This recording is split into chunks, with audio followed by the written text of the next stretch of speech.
Барыңыздарға салам. Менен Инстаграмдағы оқырмандарым, угармандарым. Бұл Қырғыз поэзия деген барақчаның алғачқы түз эфири. Мен атым Төре Кулдоров, журналистмин. Поэзияға қызығам, ырларды оқуйм, анан аудиосын, видеосын ушул жерге Фейсбуктағы барақчама жана ютубтағы каналға жүктеп турам. Кирип оқып, угуп, пикирлерди калтырып, лайк басып, бөлүшүп тургула. Мен бул баракчаны 8 ай мурда, 21 июльда алгачкы рет ачтым эле. Болгондо да Кыргыздын улуу акыны, ырыда, оюда оттой жанып турган Жолон Мамытовдун Аян деген ыры менен баштагам. Бүгүн көзү тирүү болгондо Жолон Мамытов 82 жашка чыкмак. Болгону 48 жашында адам катардагы, акын катардагы бышып, ташкындап турган чакта дүйнөдөн кайтты. Бирок ушул кыска болсо дагы өмүрүндө Жолон Мамытов кыргыз адабиятына, поэзиясына үлкөн байлыгын, түбөлүк өчпөс отун бизге таберик катары калтырып кетти. Эми чынында Жолон Мамытовдун чыгармачылыгы азырга чейин толугу менен изилденди деп айта албайбыз. Ошондой болсо дагы анын өмүр жолун, бизге калтырган чыгармаларын изилдегенге, анализ жасоого аракеттер жасалып келатат. Бүгүн мен ушул биздин алгачкы эфирибизде дал ошол миссиянын артынан түшкөн мыкты автор, жазуучу жана журналист, филология илимдеринин кандидатын чакырып отурам. Бул жакында эле Жолон Мамытовдун чыгармачылыгы, өмүр жолу жөнүндө өмүр үнү каткан улар деген китептин, өтө көлөмдүү китептин автору эжебиз Ризван Исмаилова. Азыр Ризван эжени ушул маекке чакырганга аракет жасап көрөлү.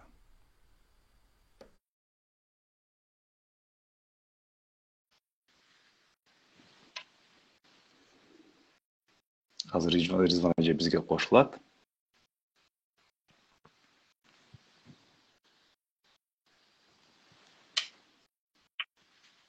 Ризван эже, саламатсызбы? Саламатсыздарбы? Мен тилекке каршы сизди азыр эмнегедир укпай атам. Жакшы угуп ататпы? Мени жакшы эле угуп турасызбы? Ооба, жакшы угуп атам аябай. Мен сөзүм угулбай атабы? Азыр 1 секунд мен алмаштырайынчы.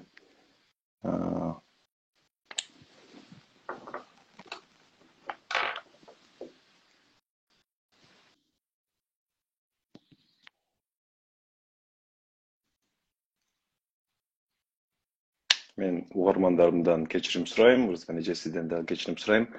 Бизде биринчи эфирибиз, ошон үчүн кээ бир эми угулуп атабы? Угулган жок окшойт. Ооба, жакшы угуп атат. Эми сизди уктум. Кээде ушундай болот. Менин биринчи Инстаграмдагы биринчи түз эфирибиз, ошондуктан кээ бир техникалык проблемалар болушу мүмкүн. Ризван эже, алды менен ушу убактыңызды бөлүп, ушундай кыргыз поэзиясы үчүн, адабияты үчүн улуу күндө, Жолон Мамытовдун туулган күнүндө бизге ой бөлүшүп, маек бергенге макул болгонуңуз үчүн сизге чоң ыраазычылыгыбызды билдиребиз. Рахмат, Төрөкул. Ошол адабиятты сыйлап, анан биздин көзү өтүп кеткен акындардын бүгүн айрыкча Жолон Мамытовдун туулган күнү да.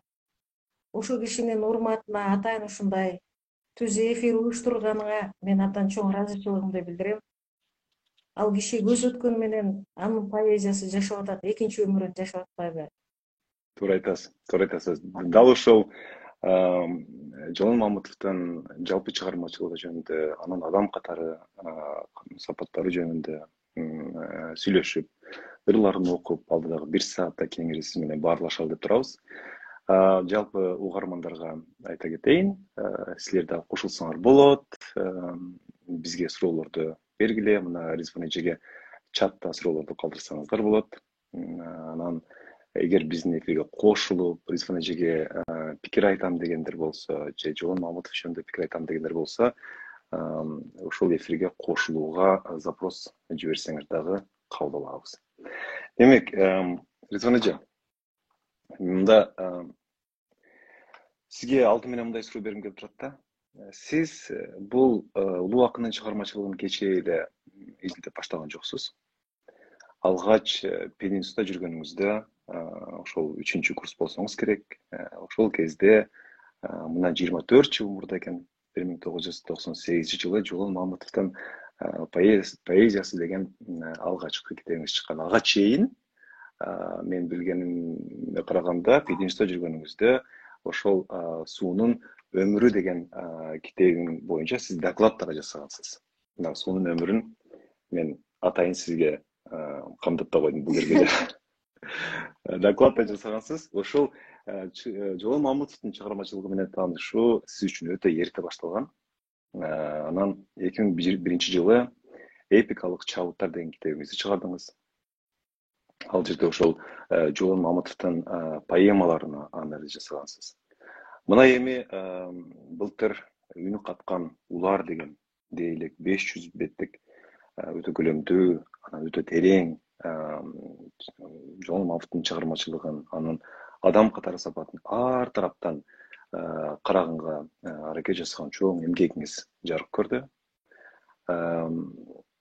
Ушул азыр академиялык чөйрөдөгү, орусча айтканда мына жолоно веттер же жолон таануучулар арасында Жолон Мамытовдун адам катары, чыгармачыл адам катары тааныган, жакшы билген, сизден мыкты билген адам болбосо керек.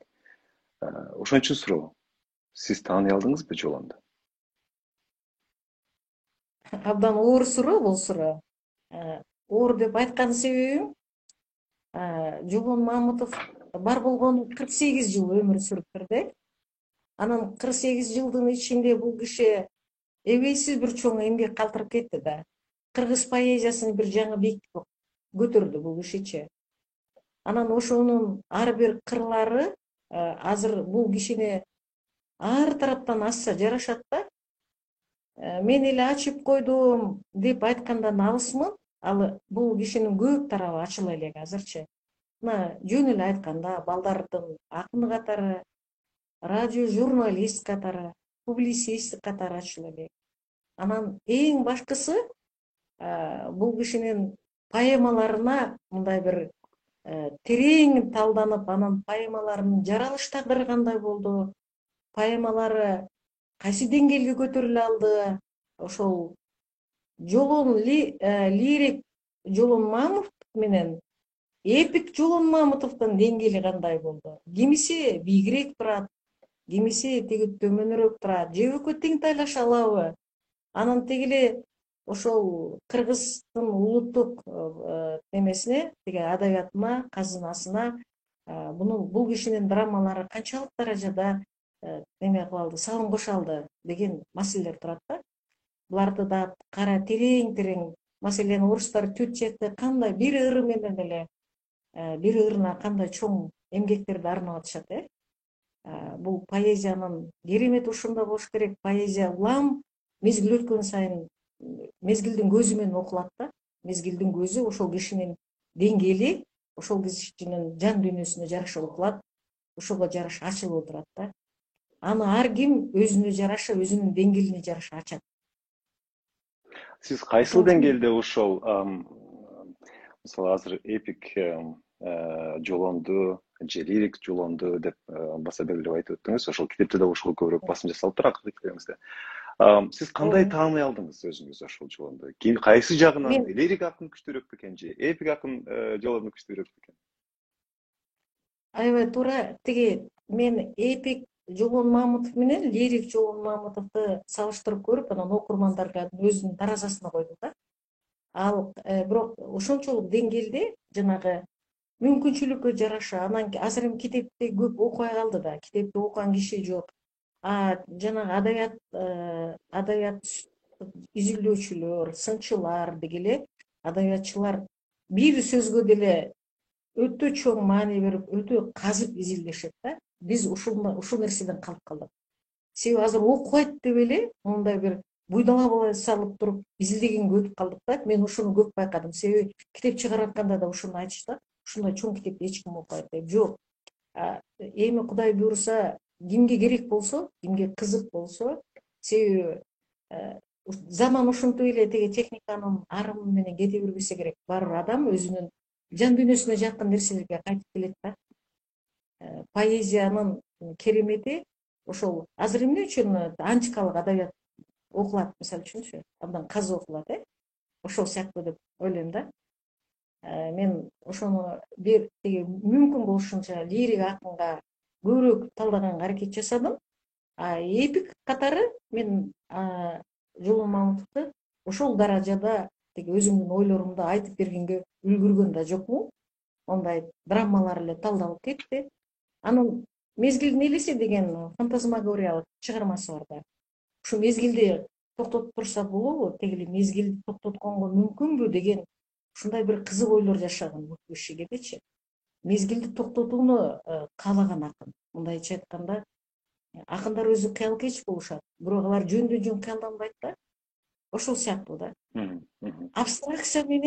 Абстракция менен могу реалдуулуктун синтезинен кандайдыр бир кызыктуу ойлор жаралган да. Азыр сиз эмне айттыңыз? Мына техниканын деле заманы көбүрөөк бир башкача баалуулуктарды бизге таңуулап аткандай болот дегендей түшүндүм да. Айтканыңыз билбейм канчалык туура түшүндүм. Бирок техниканын бир жакшы жери, мынакей мен азыр Кыргызстанда эмесмин, көп жылдан бери чет мамлекеттемин, Чехияда турам, Прагада. Азыр сиз менен мына бир бөлмөдө отургандай сүйлөшүп отурабыз.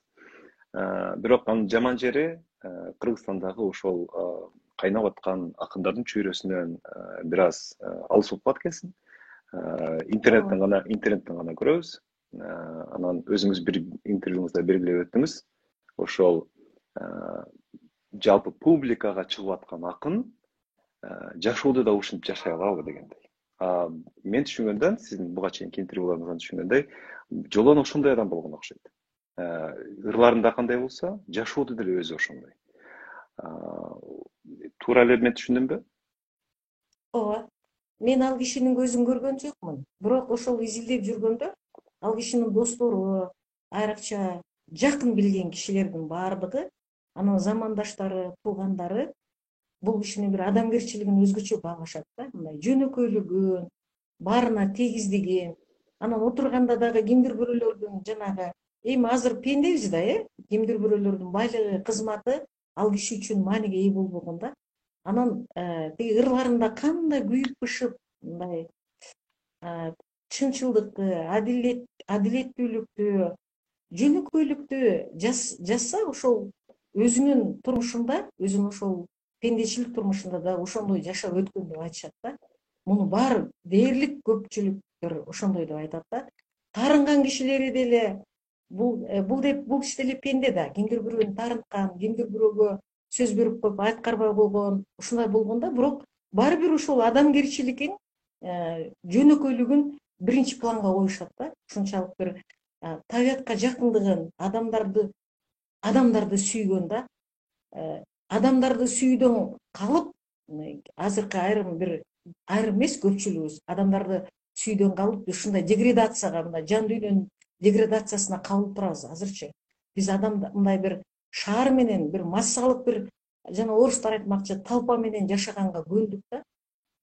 Мындай өзүң батышта жүрөсүң, батышта көбүрөөк интеллектуалдар, индивидуализм абдан күчтүү.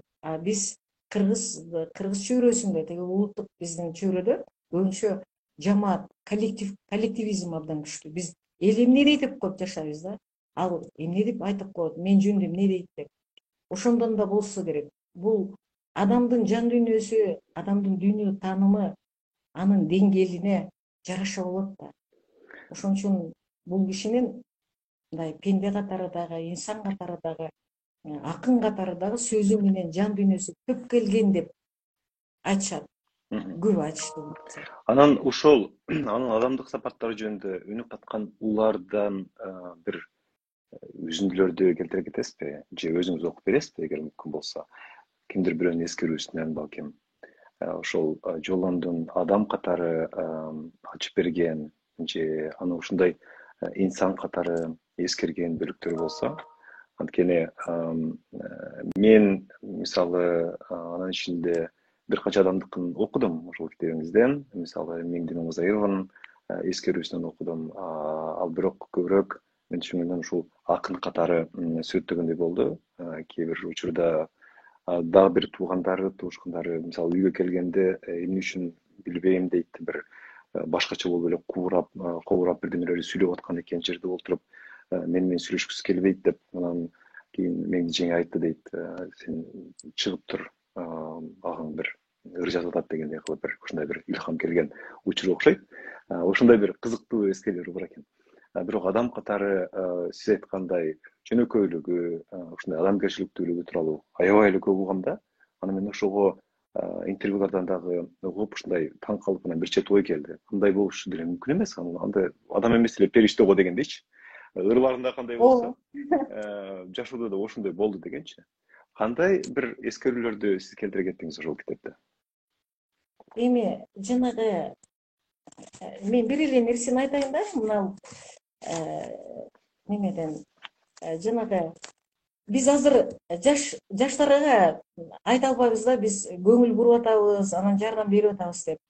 Анан жардам берүүнүн өзү мындай кызык нерсе да, бирөө чындап мындай бир ошол кишинин өскөнү үчүн аябай мындай чын дилинен жардам берет да, ошол кишинин жолун ачып коет, ошол кишиге жол көрсөтөт, кеп кеңешин аябайт.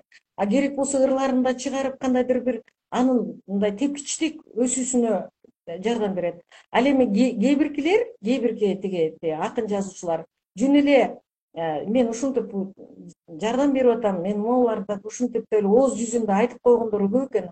А бул кишинин Жолун Мамытовдун чындап поэзия мектебинин өзүн түзүп кете алды да. Мына азыр тиги Эгемберди Эрматов кандай чоң акын болупту, ал эл акыны болду.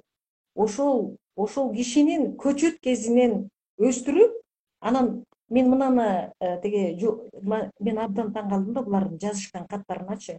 Жолун агайдан эме сурап атат. Ушул ырларымды карап берсеңиз, ошол редакциясынан кийин анан булар басмага кетип атат да. Ошондон кийин анын деңгээли редактордон чоң акындан кийин анын деңгээли аныкталып, жадырап жарк этип чыгып калып атпайбы Эгемберди Эрматовчу. Буну эч убакта бул агай дагы өзүнүн каттарында неме кыла албайт. Мынандай жигит деген кыз эмеде окуп берейинчи. Жулун аке, мына иштеп жүрүп аз ыр жаздым. Бул жанагы окууну бүтүп келип, ана гезитте иштеп аткандагысын абалын айтып атат да. Өзүңдүн копулума толбойт. Ош башка эле. Энеси болсо да, анда да өчүүрүбүз бар эле. Бири-бирибиздин ырыбызды бири-бирибизге сынатып, жакшы жаман жактарын айтып турчу элек. Эрмамат эке менен анчалык батын албайм антишке. Эрмамат эке менен бул киши тиги чоң журналист болгон. Мен ал кишини Эрмамат Осмоновду тааныйм да. Себеби кандайдыр кызык абалда боло берет экенсиң. Эрмамат эке мен үчүн бир кыйла жакшы нерселерди кылды. Ырымды басып берди сүрөтү менен, материал жазышка жардамдашты, бат-бат командировкага жиберип турду, элди жерди көрдү. Конечно, өзүнүн районунда деп атат. Анан кээ бир улуу акындардын чыгармалары менен тааныштым. Мисалы, Рубен Дориа, Пабло Неруда, Рафаэль Альберти. Орусча кыйналсам да окудум. Эми армияга барсам, ал жагынан анчалык кыйналбасмын. Жолун аке, чынын айтайын, мага да кеңешиңизди берсеңиз, мен эми гана поэзиянын эшигин каккылап жүргөндө кайтып келген сейин дейт. Баарынан да ара жолдо сиз айткандай чаң арасында калып кеткен жаман окшойт. Жолун аке, кээ бир жолдошторуңуз менен тааныштырып, кат аркылуу мени байланыштырып койсоңуз. Жолун аке баягы күнү Лилин жолунан акеңиз деп жанагы көңүл айтып атат да, жана агасы өтүп кеткендечи. Мына ушундай чын каттар булар төгүлүп жазып, анан ошол киши ошолордун ырларын анан редакциялап, анан чыгартып берип, ал маалда чыгартыш аябай чоң азап болгон экен да. мондай бир комбайнга жанагы адабият жөн эле парчаны мезгили иргелген, редколлегияда каралган кайсырларды башкарыш керек, кайсыны ошол карабастан баардыгына убакытты бөлүп, ошолордун ар бир ыжыларын карап, бул аябай чоң эмгек да, туурабы? Бул абдан чоң эмгек да. Азыр андан көрө чоң акын жазуучулар айтат, ой, андан көрө өзүңдүн ишиңди эле бүткөрө алайынчы деп. Туурабы? Бизде ушул пендечилик бар да. А бул бунун дүйнөсүнүн кеңдиги деп ойлойм да. Эгерде бизден деле ооба. бирөөсү деп койдум окшойт. Жок, жакшы. Эже дагы мына адамдык касиети боюнча ошо сиз айтып атпайсызбы, жаңы ошол кездеги өзүнүн шакирттери аябай чоң таасири көп болгон деп. Анан шакирттери дагы бир өзүнчө эле бир улуу акындардын мууну болуп өсүп жетилбедиби ошол кездери, Андан кийинки. Алардын арасында көпчүлүгүнүн каттары бар экен. Ошол сиз мына Эгембер Дерматовдун катынан үзүндү окуп кеттиңиз. Андан башка дагы аябай көп каттар бар экен китепте. Сиз аны Жолон Мамытовдун өзүнүн архивинен көрдүңүз да, өзүнүн архиви менен иштеген болсоңуз керек. Мен архив менен иштеп атканда ошол каттарды көбүн көчүрүп алгам да. Себеби анан айрымдарын меңдеже берди, бирок тилекке каршы жана каттардын өзү бар дагы конверттери жок. Анан ошон үчүн техникалык катада кетип калган да. Себеби Омор Султанов деп кетип калган, ал киши Омор Соронов экен. Көрдүңүзбү? Каныбек Жунушевдун ордуна теге неме кетип калган, Каныбек Эдилбаев кетип калган да. Бул эме мен муну чоң мүчүлүштүк катарда көрбөйм, себеби мен ал кишилердин теге Каныбек деп эле жазган да, анын эгерде мүмкүн паспорт жана конверттердин сыртында болсо билсең болот да. Анан ошондон мен бир аз өзүм ыңгайсыз болуп жүрөм ошондой техникалык каталар кеткенинечи. Анан кээ бир жерлердечи мен Жолонуго жазылган каттарды окуй алдым дагы, а Жолонун жоопторун окуй албадым да. Алар жок бекен же ошол адамдар менен башка адамдар менен иштеш кыйын болуп калдыбы сизге? Жок. Мен буну көбүнчө Жолон агайдын үй бүлөсүнө жазган каттары бүт баары кеткен дагы, анан эженин жазган каттары жок. Анан мен сурап калдым, эже, тиги сиздин каттарыңызда болуш керек. Эми сиздер жөнөкөй адамдар эмессиздер да, сиздер личностьтер, адабиятка из калтырган кишисиздер. Экөөңүздөр тең таланттуу, бир үй бүлөдө эки талант жашаган аял эркек, бул чанда нерсе да. Анан десем эже айтты, мен каттарым бир неме болгондо, мен бүт каттарымды берген болчумун, анан жолун жоготуп алса керек дедиби, ушул аябай табышмактуу да. Анан агайдын үзүлүп түшкөн каттары окудуңар, үй бүлөсүнө болгон мээрими, балдарына болгон, анан ошол сөздөрдүн ошондой бир айрым бир таарынычтардын чыгышына эмне себеп болду деп экинчи кишинин, кат жазган кишинин каттары жок. Эми аны менимче мен ушул нерсени ар кимдин ошо кимдир бирөөлөрдүн жеке турмушуна өзгөчө эле башың менен сайылып түшкөн да бизге, маселен, туура эмеспи деп ойлойм да. Эже ошондой деп жооп берди да. Көбүнчө теге мен колдо бар каттарды мүмкүн болушунча иликтеп, ал эмне себептен жазылып калды, аны системага салганга аракет кылдым. Жолон агайдын каттары дээрлик кетти, дагы көп каттары калталды, бирок меңдеженин ошол каттары жок. Башында адам катары сүйлөп калдык. Адам катары, андан кийин акын катары дагы Жолон Мамытовдун өзүнүн дагы айтканы бар экен китебибизде. Мен ошону китептен окуп кубандым. Ошол жердин мисалы бир үзүндү окуп кетсем ошондон. 1987 жылы Кыргызстан жаштар сыйлыгынын лауреаты болгондо акынын чыгармачылыгына арналган телекөрсөтүүдө алып баруучу мындай деп суроо берген экен. Поэзия деген эмне? Кандай адам акын болушу мүмкүн? Деп сураганда Жолон Мамытов, сиз кандай адам акын боло алат деп суроол таштадыңыз. Мына биз азыр ыр жазып жүрөбүз. Бир канча китептерибиз эл колунда. Бирок акын болуп калдык деп айтууга уубуз барбайт. Анын ордуна ырга бардык ой тилекти салып койдук. Бүтүндөй бир өмүр курап баратат. Акырында натыйжа оң чыгаар бекен деген жүрөкзаадалык бар деп жооп берген экен. Мага мындай бул чынын айтканда мындай орусча айтканда скромно угулду да өтө. ооба Ал киши чынында эле ошондой өзү жөнүндө, өзүнүн чыгармачылыгы жөнүндө сүйлөгөндө көкүрөк какпай, мындай өзүн оор басыктуу кармаганбы же чынында эле өзүнүн масштабын сезип, билип, аны ачык айта алган адам болгонбу деген суроо туулат. Ал тууралуу мына замандаштары менен сиз көп сүйлөшкөн болсоңуз керек. Жолон өзүнүн жолон экендигин сезгенби? Өзүн ошондой алып жүргөнбү? Азыр биз кабыл алган жолунда. Төрөкул, менин жеке баамымда жолун өзүнүн бийиктигин сезген эмес. Себеби жана анын Асырет деген поэмасы бар да. Асырет деген поэмасында бул чын жүрөгү менен акын кишилер кандай болот, акындык кредо да бул. Акындар ушундай кишилер болот деп өзүнүн мисалында жазып таштап атат да. А бирок акындар андай эмес да, сөзү жазган ыры башка, тиги жашоодо өзү башка, пенде катары башка, мамиледе биз көрүп эле жүрбөйбүзбү акындар менен да. Бул абдан чоң суроо да. Ошол маалда Союз кезинде эң мыктылары чыкканда, мындай топтун ичинен сурулуп чыкканда, азыркыдай эми азыр тиги ыр менен пырды ажырата албай кыйналасың, тиги классика менен шедеврди кимисиники классика, аны үчүн убакыт керек ажыратыш үчүн. А баары эле мен Мезгилдин акынмын сыны деп деп айтып өтпөдүңүзбү өзүңүз? Мезгилдин эле. сынынан өтүш керек да.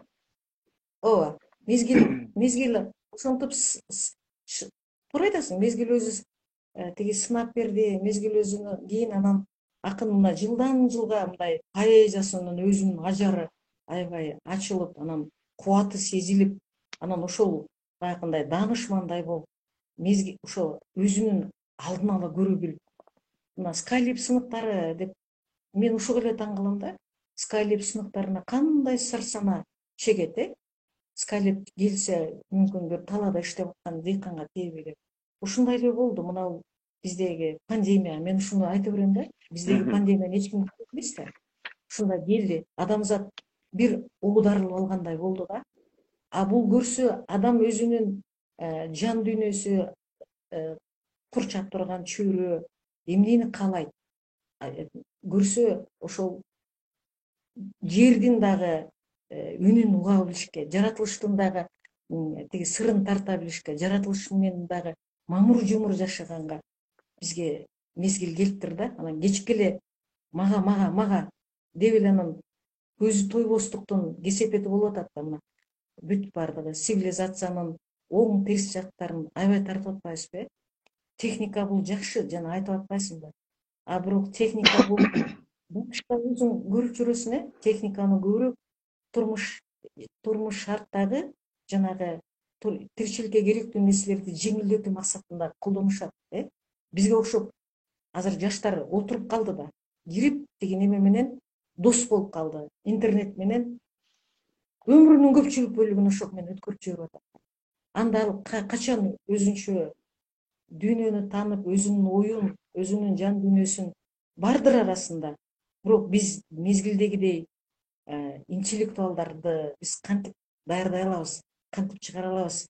Өзүнүн оюн айткан, анализдеген, сынчыл ой жүгүртө алган кишилер, алар көбүрөөк индивидуализмге, немеге ыкташат да, туурабы? Жалгыздыкка ыкташат. Туура айтасыз. Баары өзү мындай окумуштуулар, азыр психологдор дагы, дарыгерлер да көп айтат. Эгер чеги менен болсо, ар нерсе чеги менен болгону жакшы деп. Интернеттин деле балдар үчүн, мисалы, азыр менин балдарым бул жерде мектепке барышат, алар деле интернетти колдонушат. Мектепте бүт жанагы планшеттер менен. Бирок мугалимдери өтө чектөөнү бизге сунуштайт дайыма. Үйдө көп кармалбасын, китеп окугула, таза абада баскыла депчи. Ошол баары чеги менен болгону өзү туура окшойт. Азыр сиз Скайлеп сыныктары деп айтып өттүңүз, бул жанагы суунун өмүрүндөгү чыгарманы айтасыз да, Эгер уруксат берсеңиз, мен ошондон бир кичине бөлүгүн окуп кетейин анда.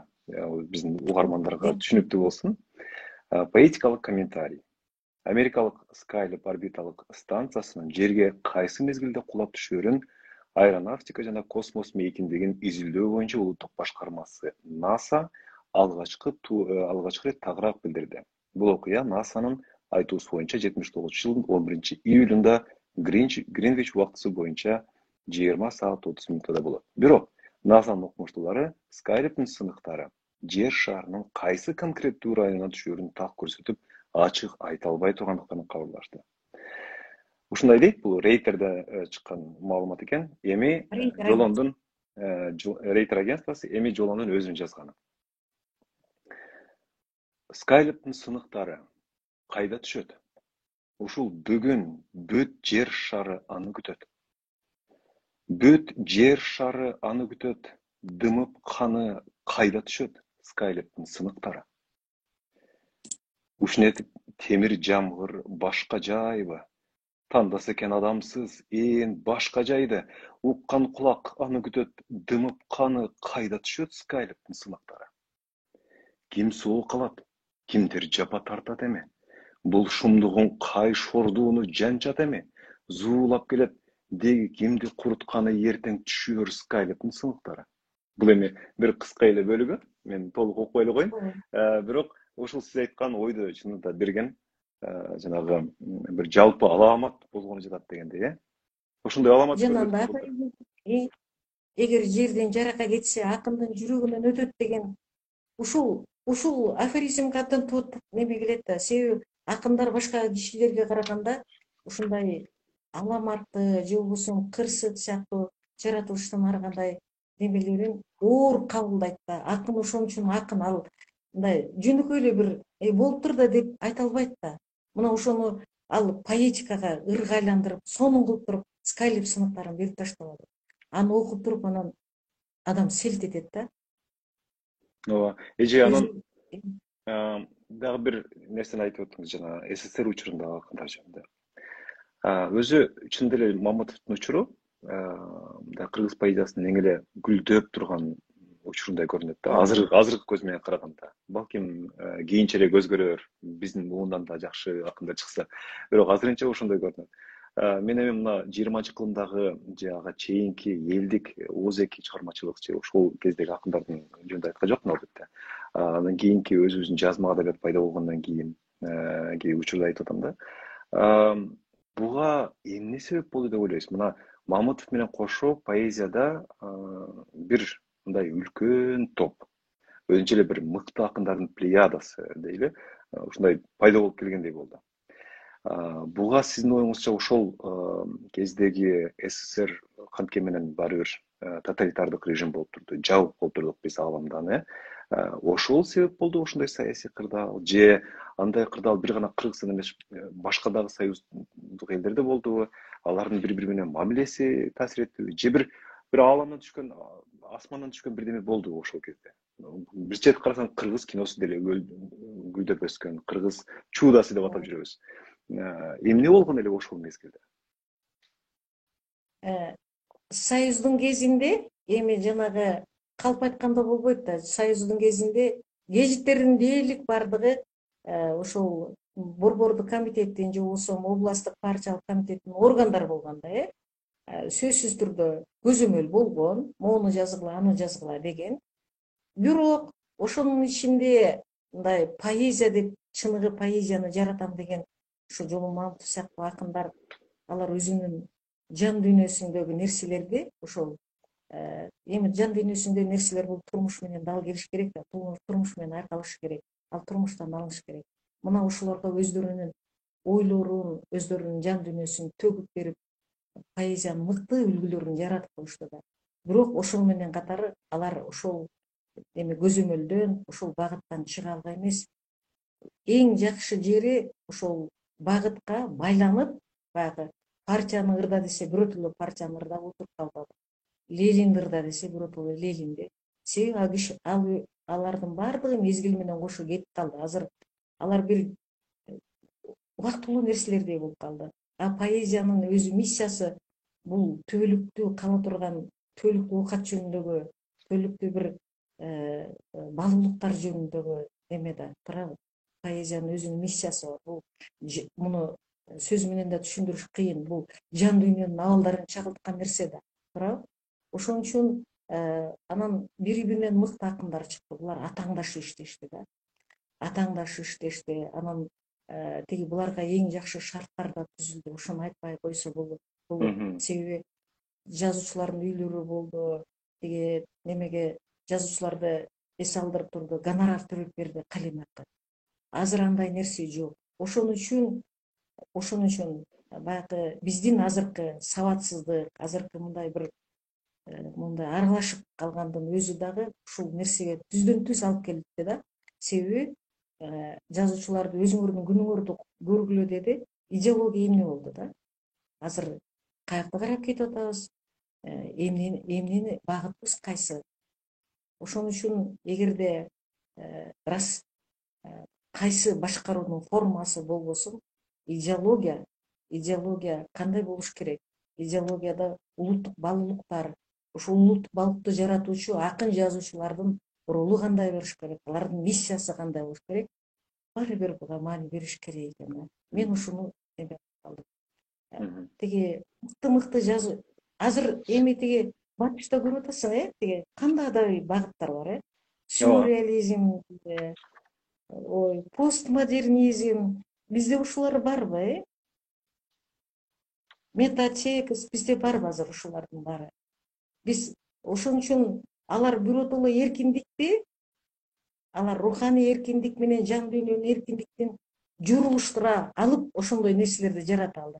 А эгер бизге ошондой мүмкүнчүлүк берсе кандай болот эле деп ойлойм менчи. Ошондой мүмкүнчүлүк берсе кандай болот? Ушу эжеси азыркы поэзия жөнүндө айтып калгансыз. Азыркы акындардын, мен жаш акындарды гана айткан жокмун, мындай жашы боюнча жаш. Азыр замандаштарыбыз дейм, жалпы эле акындардын ырларынан сиз жолундон таасир алганын байкай аласызбы? Аябай көп. Аябай көп. Ал эмес Жолон Мамытовдун ырларынын ошол саптары көп акындардан жолугат. Ал эмне мындай эле көчүрмөбү же өздөрү билбей ошого өтө берилип кетип? Өздөрү билбей калат деп айтканга да болбойт. Себеби жанагы таасир деген бул неме да, таасир деген өтө бир кызык маселе да. Ошо таасирди алып, ошо таасирде калган кишилер бар, таасирден улам өзүн көтөрүп кеткен бар, ошо таасирде тебеленип калган кишилер. Ошон үчүн бул абдан неме нерсе. Бул аябай кызык экен, анткени мен эсимде бир мындан 9 жыл мурдагы болсо керек, азыр Кыргыздын эң мыкты акын кыздарынын бири Нарсулуу Кургубаева менен азыр Москвада турат. Биз интервью жасаган элек Азаттыкка. Анан ошол кезде мен андан сүйлөшүп, кантип жазасыз, анан кимдер таасир берет сизге деп айтып атканда, ал мага айткан, орустардын Марина Цветаевасы, ошол акын Марина Цветаева мага аябай жагат. Мен Цветаеваны окугандан кийин 3 күн ыр жазбаганга аракет кылам деп. Анткени мындай ошол ырдын, ошол акындын ойлорунун таасири менен жүрөсүң да. Анан билбей туруп деле, өзүң каалабасаң деле, бир жаман оюң болбосо деле көчүрүп калыш мүмкүн дейт да. Ошондой да болушу мүмкүнбү? Болушу мүмкүн. Анан тиги бул жерде мен бир нерсени айтып коеюнчу. Азыр удуу келип калбадыбы? Мен Москвага атайын ошол тиги Арбатты көргөнү бардым да. Себеби Арбатка көп таасирленген да Жолон Мамытовчу. Ал маалда бул кишини немеге жөнөтүп атпайбы? 2 жылдык адабий институтуна өкмөт тарабынан, партия тарабынан жөнөтүп атат. Горький, Максим Горький атындагы. Горький атындагы институтка. Анан эми биз ошол бул карасаңыз, бул 60-жылдардан 80-жылдарга чейин акындын чыгармачылыгы кумуш бүркүрөп өсүп турган мезгилде. Анан кийин тиги мигрант акындар жөнүндө мен ошол мигрант акындар менен ошол союз кезиндеги тиги партия камкордук алган акындардын жашоосу кандай болду да? Ошо Адабият институтунан ким кандай таасир алды? Адабият институту буларга эмне берди деген максатта гана киргизилип калдым да. Анан ушул тиги Нарсулууну киргизгенде аябай көп ашыкча, Bunun кереги жок болчу. Китепти көп немесин алып коюптур деп капа болгон кишилер да чыкты да. Анан мен ушул оюмду жеткире албай койдум да. Мен ошол эми азыр алдыңкы тың чыккан жакшы акындардын бири катары карап атпайбы, туура? Анан ошодон улам бул экөө тең адабият институтунда окуп калышы, анан мигрант акын менен союз кезиндеги тиги Жолон Мамытовдун жашоо шарттары кандай эле? Булар өздөрү поэзияда ошондой Москвада окуп жүрүп, эми Москва адабият институтунда не деген кишилердин тиги сабактарын алышты, не деген тиги классиктердин чыгармаларын окушту, не деген чөйрөдө жүрүштү, туурабы? Ошол мага ошол гана үчүн керек болчу да. Анан жана экинчи суроого болуп калышы мүмкүн, билип калышы мүмкүн. Бирок 180% окшошот дегенге мен кошулбайм. Окшосун Ошол эле да барбы? болушу мүмкүн. Себеби адам бирдей ойлонуп, бирдей ой жүгүртүп, бирдей саптарды жаратат дегендин өзү бул парадокс. Сөзсүз айрым. Анан Ошонун Жолондун дагы кандай бир таасирлери багында сезесизчи? Ошол мындай сөз ошо маселен мына азыр тиги тууган жер жөнүндө жазбаган акынды издеп табыштын өзү кыйын, бирок Жолон Мамытов тууган жери жөнүндө кандай жазып койду да, эч кимге окшошпойт да. Алкулга да окшошпойт, тиги Акбар Рыскуловго да окшошпойт, немеге да окшошпойт. Ал өзүнүн тиги сөз каражаттары да башка, ойдун мааниси да башка, анан тууган жердин түз турпаты да башкача да. Ал башка алкакты, бир башка картинаны көз алдыңа алып келет да. Бирок маани бир тууган жер жөнүндө сөз кетет. Ушул сыяктуу. Эми биздин окурмандардын айрым комментарийлерин карап көрөлү. Бул жакта Асрамбеков жазып атат, аябай жакшы маек болуп атат дейт. Ушундай алып акындардын баскан жол жөнүндө эфирлер керек. Дагы да башка акындардын баскан жолун айтып турсаңар сонун болчу да экен дейт. Рахмат. Көбүнчө адамдар мындай эможи эле коюп аткан экен, эмоциясын эле билдирип, жакшы болуп атат дегендей. Бирок комментарий азыраак. Сиздерге дагы бир жолу айта кетейин. Сиздер суроо берсеңиздер болот. Бул аябай өзгөчө мыкты, жакшы мүмкүнчүлүк. Мен дагы бир жолу эсиңиздерге сала кетейин. Бүгүн бизде Кыргыз поэзия деген ушул Инстаграмдагы баракчада алгачкы түз эфирдеги маек. Биз бүгүн 1-апрелде улуу акыныбыз Жолон Мамытовдун туулган күнүндө анын өмүрүн, чыгармачылыгын изилдөөгө, дейлик бүт өмүрүн арнап келаткан окумуштуу эжебизди, журналист, жазуучу эжебизди Ризван Исмаилованы чакырганбыз. Бул өтө жакшы ушундай мүмкүнчүлүк, билип калганга, балким китептеринен сиздер көрбөй калган нерселерди сураганга дагы мүмкүнчүлүк. Ризван эже, анда сөзүбүздү дагы бир сиз айтып өткөн баягындай бир толкун менен Жолон киргизген жаңылык менен улантсак. Мисалы, сиз Жолондун ырларындагы өзгөчөлүктөр тууралуу көп айтып жүрөсүз да. Мен сиздин көп эле интервьюларыңызды угуп жүрөм. Башка акындардын ырларына окшоо болгон ойлор, тереңдик, масштаб бар экенин айтып жүрөсүз. Кайсы бир ырларынан мисалы өзүңүз азыр мисал келтире аласызбы? Эмне үчүн ал башка? Азыр деле айттыңыз, мына Алыкулдун да ырларына окшобойт, туулган жер жөнүндө жазганда. Кайсы бир анан кайсыл саптар, маселен, кыргыз поэзиясында мына таптакыр бир жаңы багыттын, же болбосо бир новатордук бир нерсе алып келди деп айтса болот. Жалпы мындай алганда. Төрөкул, тиги бул поэзияда новатор акын болду, буну новатор катары тааныш керек деп бир адабий агымды жаратып, ошонун жаратуучусу катары таанылган кишилерге, маселен, кыргыз улуттук поэзияга Верлибер менен Агыр киргенде кандай адабий процесс кандай болду? Акын жазуучулар ошол демеге Агыр менен Верлиберге кандай карашты? кандай көз караштардын карама каршылыгы болду, кандай талаш тартыш болду, эмнеге жер ишти. А бирок Акбар Рыскулов менен тиги Сүйүнбай Эралиев деле акыры жазып көрдү. Ушундай сыяктуу болгон маселе такыр башка да. Эми тиги поэзиянын бир керемети, бир эле предметти эки акын, үч акынды койдуруп катар коюп жазганда ким ошону кандай көрө алат да, кандай маңызды бере алат, кантип ачып бере алат, кандай образдар менен берет. Артыкчылык ошол. Бул жаңылык. Жаңылык болот да. Жаңы бир туумдарды, жаңы стимдерди, жаңы алкактарды, жаңы мейкиндиктерди, жаңы чалыптарды берип коет да. Мына жөп жөнөкөй эле жазат да жана ырларында. Бул ошол жөнөкөйлүктүн өзү улуулук да. Окуштатпай, калыпты сүйлөбөй, экиленбей, ары кетип, бери кетпей эле. Көп ырларда азыр мындай бир сезим менен, эмоция менен жазылган ырлар бар. Ал эми акыл менен жазылган ырлар өтө чейрек. Туура айтасыз же. Анан мына ырлар деп калдыңыз.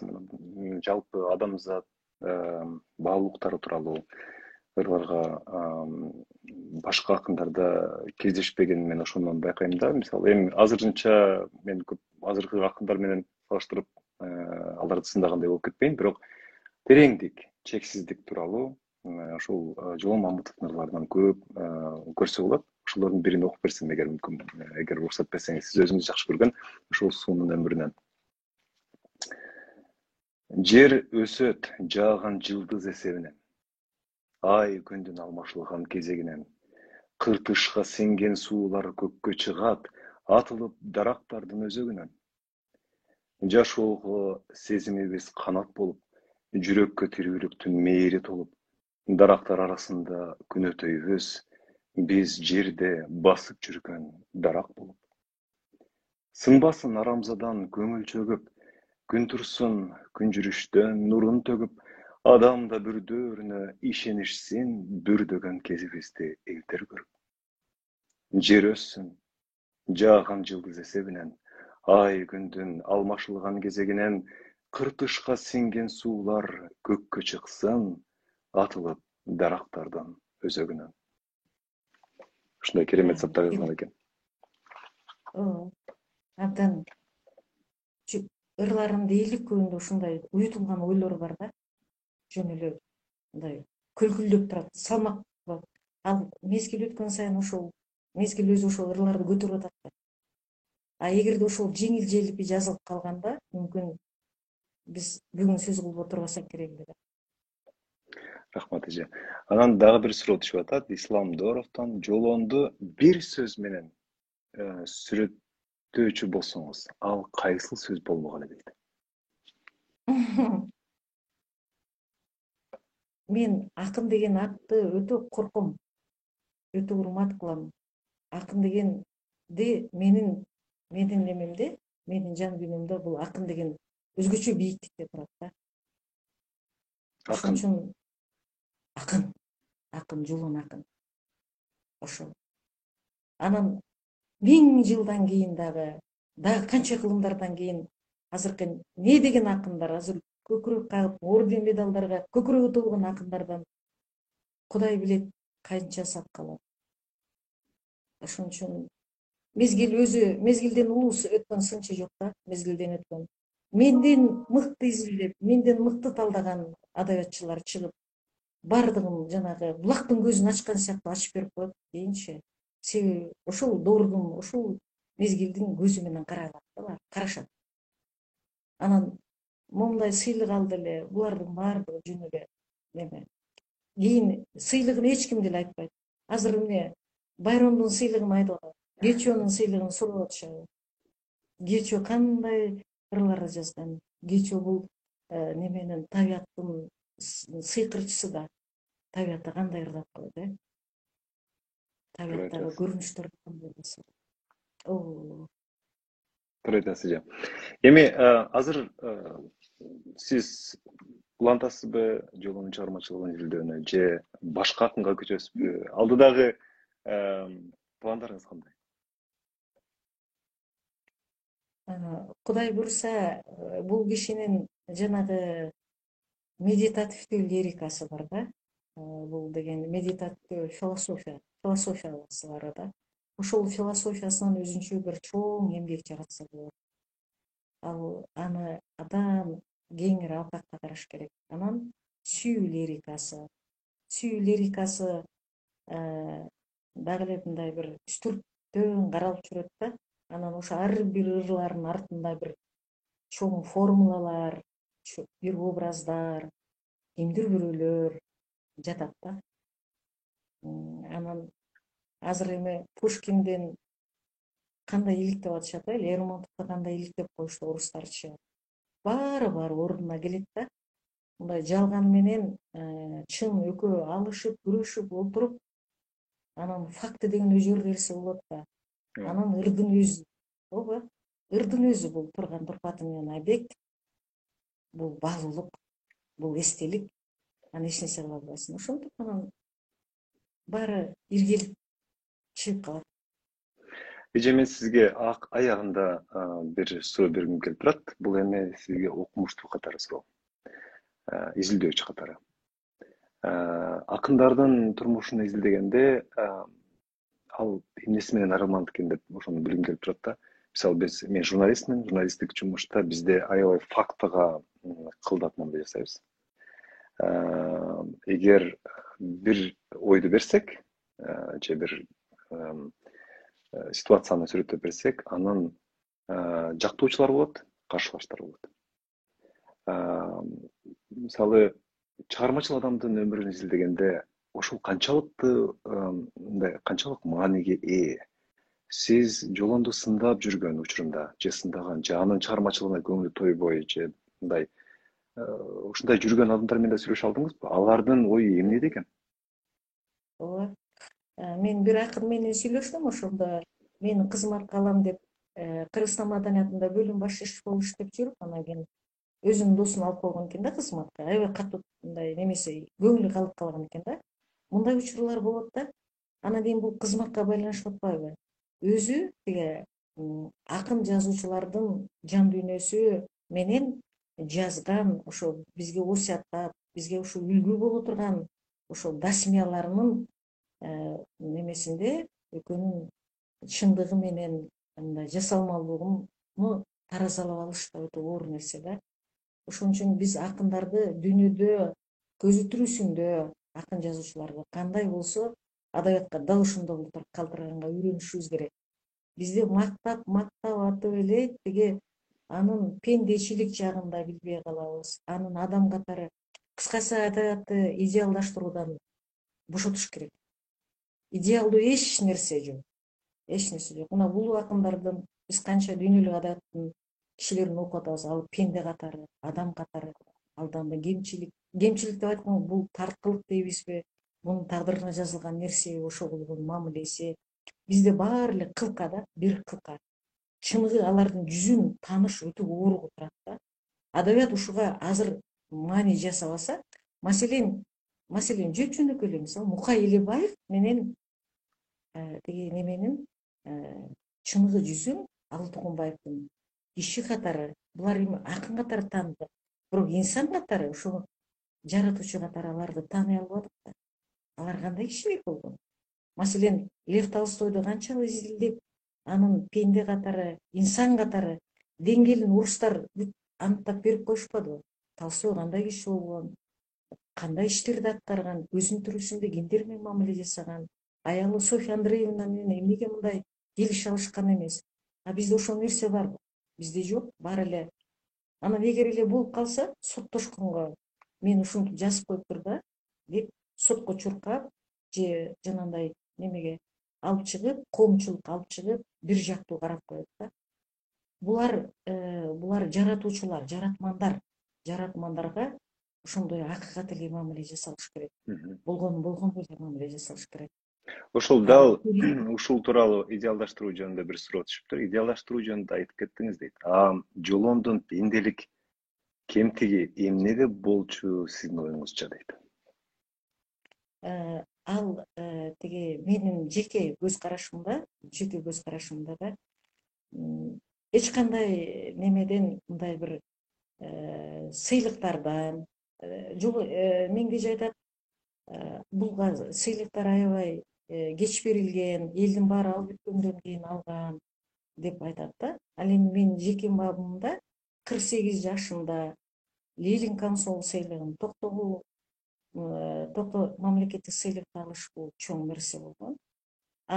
Эгерде ошондой пендечилик, мындай бир мындай кызмат, мисалы үчүн айрым алыкул өмүрү кызматка умтулбады да, Медина Албаев кызматка эч убакта неме жасабады. Ал ошондой жактары болгон экен. Ошол жактары болгон экен. Жуман Мамытовдун, э? Мамытта болгон. Мен бул жеке көз карашым да. Бул менин жеке. Эми ал жазуучулар союзунун жетектеп турдубу? Ошол кезде кино боюнча. Жазуучулар союзунун Айтматовдун тиги немеси болду да. Катчысы болду. Катчысы көп чоң кызмат мындай жатканда ошол кездин көзүмө караганда чоң кызмат. Анан бирок күндөлүгүнүн акырында ошол баардык нерседен тажап мен ушу поэзия айылына кетким келет деп айтканы аябай жүрөктү толкутат да.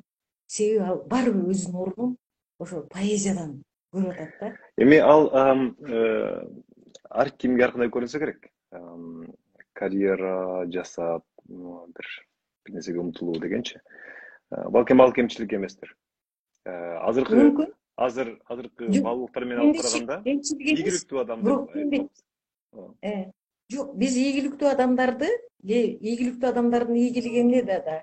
Кээ бирки ийгиликтүү адамдардын ийгилиги көпчүлүктүн ийгилиги менен ал ошол чек немеге, тиги бийиктикке секирип отуруп калат да. Туура айтасыз. Бир эле мына мен жөнөкөй эле мисал айтайын. Тиги ректор болуп туруп, бир эле убакта тиги кандидаттыгында жазып, анан 5-6 жыл өткөндөн кийин докторлугун жазып, анан профессор болуп алып калыш, бул эми азыркы ушул шартта түшүндүм. Мына түшүндүңүз. Ушул сыяктуу нерсе да. Ушундай ректордон дагы, ошол илимдин докторунан да мыкты кишилер бар да. Мындай өзүнүн адистигин, өзүнүн предметин укмуш билген кишилер бар да. Жөн эле ичип жеп койгондой ушунчалык талдаган адам таң каласың да. Бирок аларда илимий даража, илимий наамдар жок да. Мына ушунун өзү баягы биз көрө келе ушул өзүбүздү кооздогонго, өзүбүздү мындай бир башкача көрсөткөнгө ушундай жанталаша беребиз да. Биз чындап эле моундай эле ошондой катардагы сиз сыяктуу, мен сыяктуу эле кишилербиз. Биздин физикалык мүмкүнчүлүгүбүз дагы чектелүү. Ошону ойлош керек да. Ошон үчүн жана сыйлыкка болгон көз караштар, сыйлыкка ушундай этпетинен түшө калуу бул эмнени билдирет да. Биз ошол сыйлыгыбызга жараша биздин жашоо образыбыз, жашоо турмушубуз ошондойбу? Биздин адабият, биздин искусство гүлдөп кеттиби? Ушундай ой жүгүртүш керек да. Туура айтасыз, рахмат. Ойлорумду тең кылбайм, бирок бул менин жеке оюм. Дагы бир суроо түшүп атат. Мен акын десе тамеки кармаган киши оюма келе берет. Балким Бродскийди сүйгөнүм үчүндүр. Жолон тамеки чекчү беле дейт. Тарткан экен. Айрым бир немеде тартып, бир өзүн аябай жаман мындай бир сүрөтү да болсо керек эле ушундай бир тамеки менен турган сүрөтү. Сүрөтү да ошондой бирок такай чекчү эмес дейт. Ушу анда бир болот да.